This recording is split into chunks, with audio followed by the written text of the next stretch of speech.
Here's my ID and my audience members.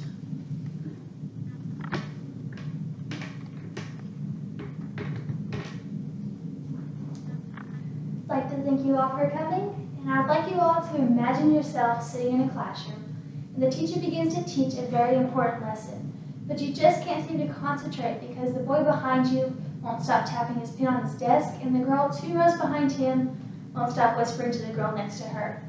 And then you can feel your heart begin to race and your anxiety increasing, all because you can't concentrate on the teacher.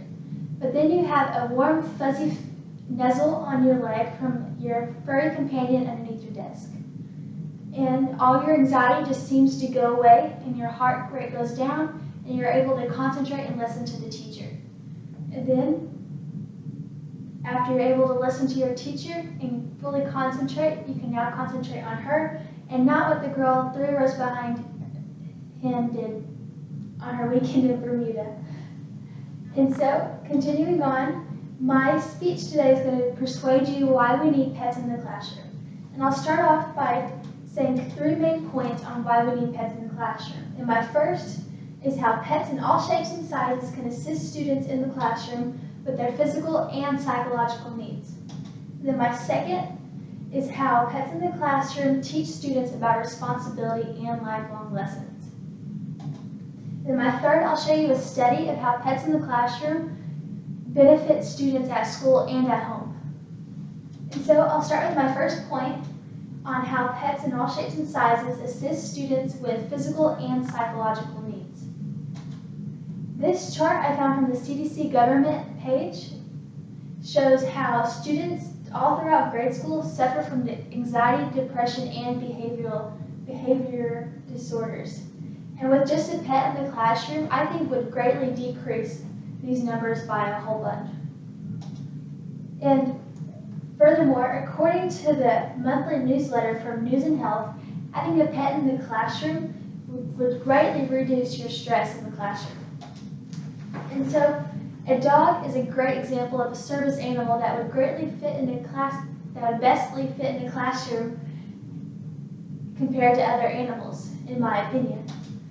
But whatever pet you choose, if it's a dog or a cat even, the pet would nicely sit next to its owner underneath the desk, which would be a limited distraction to the other students in the classroom. And then if the student ever feels an anxiety attack coming or just needs to calm down, all they would have to do is touch the pet or stroke the pet, and all their anxieties would slowly ease away, and then they'd be able to concentrate on the teacher. And then with the pet, the student would now be able to sit in the classroom and listen to the full lecture instead of having to make an emergency run to the nurse's office or have to go home and miss the whole lesson and school day. But if you're like me and you hear the word service animal, the first thing that comes to your mind is a big golden retriever or other 75 to 100-pound dog. But actually, service animals comes in all shapes and sizes. For example, this little dog here would be best to fit in like a small bag or tote, and you could carry it around with you instead of having a big dog on a leash, which would be a distraction to some students.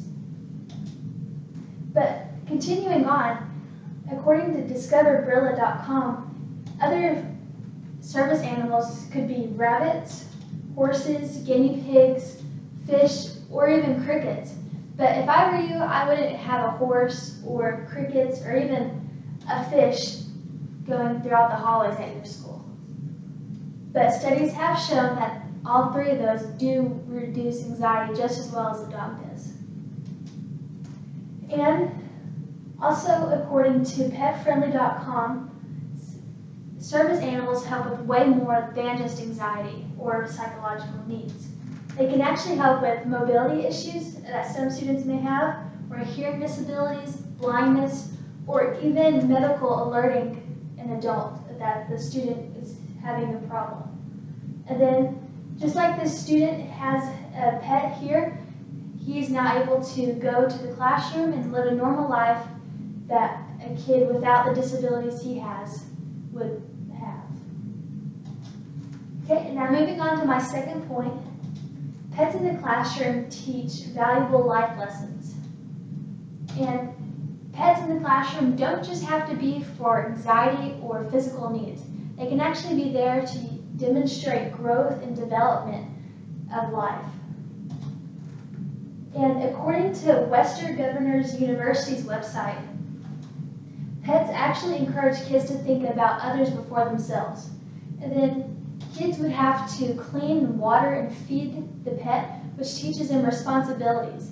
And then giving them these roles to do makes the kids feel included in the classroom and actually want to go to school every day and see their new pet. And then all these together, kids will learn responsibilities that will take them all the way through life. And then now to my third and final point, I'll show you a study that shows the positive impact on social behavior of a classroom pet in a classroom. And according to petsintheclassroom.org, the American Humane Society team recruited a total of 591 students across the United States to participate in a survey with a pet in the classroom. And the results were amazing because teachers saw a greater increase in all overall social competence, social skills, academic reading, communication, cooperation, and self-control, and more, all just by having a pet in the classroom. But to wrap up, I'll go through my main points of how we've talked about pets come in all shapes and sizes that help with anxiety and physical needs. And then we've talked about how pets in the classroom teach students responsibilities and life lessons that they take all through life. And then finally, I showed you a study that showed how pets benefit students in the classroom. And then my conclusion to you, I challenge you all to go to petsintheclassroom.org's website and donate. So maybe one day your school can join the 98% of other schools who saw a greater increase in empathy and compassion just by having a pet in the classroom.